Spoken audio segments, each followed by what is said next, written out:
Pinatatanggal ng Volunteers Against Crime and Corruption o VACC bilang abogado si Senadora Laila De Lima. Naghain ng disbarment case sa Supreme Court sina Dante Jimenez, dating NBI Department Directors Ruel Lasala at Reynaldo Esmeralda at Sandra Cam. Gross immorality at paglabag daw sa Code of Professional Responsibility ang basehan ng kanilang petisyon.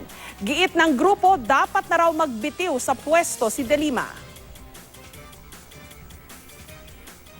Lumabas po yung mga testigo na sinasabi they have a relationship. At isa pa, may marriage contract po kami pinakita dito na magpapatunay itong si Ronnie Dayan ay kasal pa. As a public servant and the senator at that, bawal po yun. Lawyer ka pa naman .